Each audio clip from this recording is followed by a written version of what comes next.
Hi ನಮಸ್ತೆ. ಇವತ್ತು ನಾವು ಕುಣಿಗಲ್ ತಾಲೂಕಿನ ಬಿದನಗೆರೆಯ ಪಂಚಮುಖಿ ಆಂಜನೇಯ ದೇವಸ್ಥಾನಕ್ಕೆ ಬಂದಿದ್ದೀವಿ. ಈ ಕ್ಷೇತ್ರ ಶನಿ ದೋಷ ನಿವಾರಣೆಗೆ ತುಂಬ ಹೆಸರು ಮಾಡಿದೆ.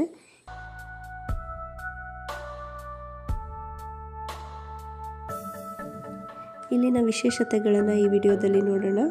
ಮೊದಲಿಗೆ ಎಂಟ್ರೆನ್ಸಲ್ಲಿ ನಮಗೆ ಗೋಶಾಲೆ ಕಾಣಿಸುತ್ತೆ. ಹಸುಗಳನ್ನು ನೋಡ್ಬೋದು. ಇಲ್ಲಿ ಕೈಕಾಲು ತೊಳೆಯೋದಕ್ಕೆ ನೀರಿನ ವ್ಯವಸ್ಥೆ ಇದೆ.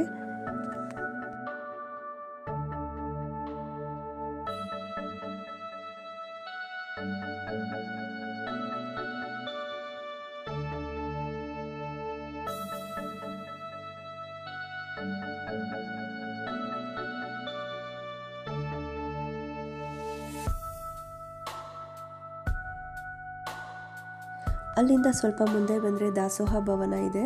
ತುಂಬ ವಿಶಾಲವಾಗಿದೆ.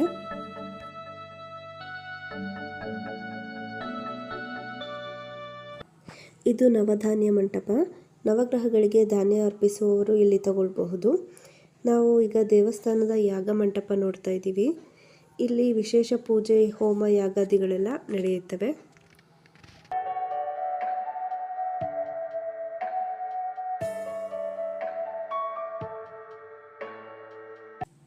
ಇಲ್ಲಿಂದ ನಾವು ಇಲ್ಲಿನ ಪ್ರಮುಖ ದೇವರಾದ ಶನಿ ಮಹಾತ್ಮ ದೇವಸ್ಥಾನಕ್ಕೆ ಹೋಗ್ತಾ ಇದ್ದೀವಿ.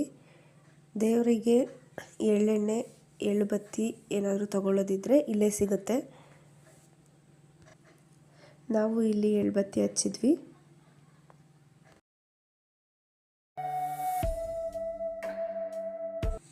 ನೀವೇನಾದರೂ ಅಭಿಷೇಕ ಮಾಡಿಸೋದಾದರೆ ಎಳ್ಳೆಣ್ಣೆ ಕೂಡ ಇಲ್ಲೇ ಸಿಗುತ್ತೆ, ಅಲ್ಲೇ ತಗೋಬಹುದು.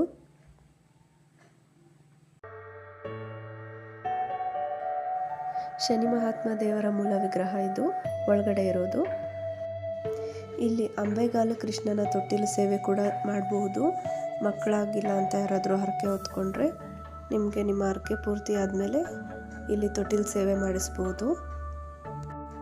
ತೊಟ್ಟಿಲಲ್ಲಿ ಪುಟಾಣಿಯಾದ ಒಂದು ಕೃಷ್ಣನ ವಿಗ್ರಹ ಇಟ್ಟಿದ್ದಾರೆ.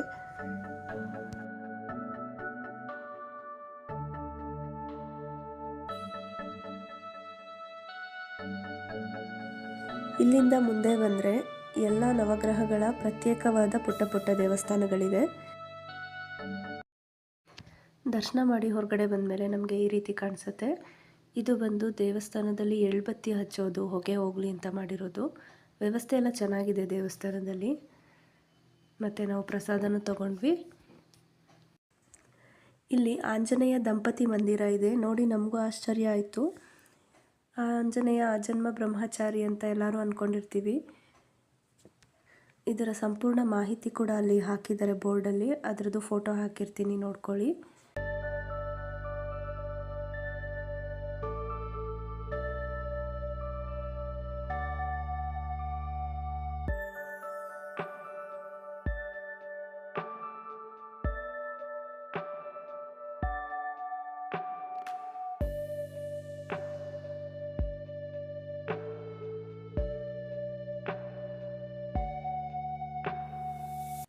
ಈಗ ನವಗ್ರಹಗಳ ಪ್ರತ್ಯೇಕವಾದ ಡೀಟೇಲ್ಸ್ನ ನಾವು ನೋಡ್ತಾ ಹೋಗೋಣ.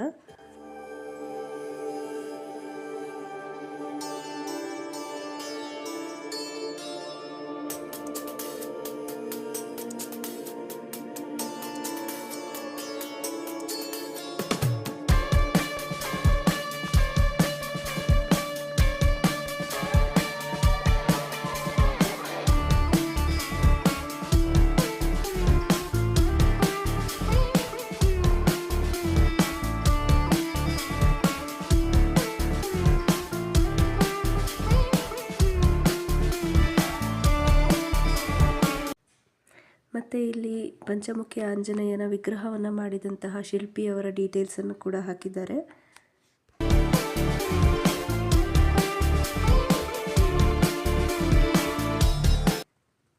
ಮೇಲಿರುವ ವಿಗ್ರಹವನ್ನು ನೋಡೋದಕ್ಕೆ ನಾವು ಸ್ಟೆಪ್ಸ್ ಹತ್ತಿ ಹೋಗಬೇಕು. ಮುಂಚೆ ಇಲ್ಲಿ ಟಿಕೆಟ್ ಇರಲಿಲ್ಲ, ಇವಾಗ 10 ರೂಪಾಯಿ ಟಿಕೆಟ್ ಮಾಡಿದ್ದಾರೆ ಒಬ್ಬರಿಗೆ.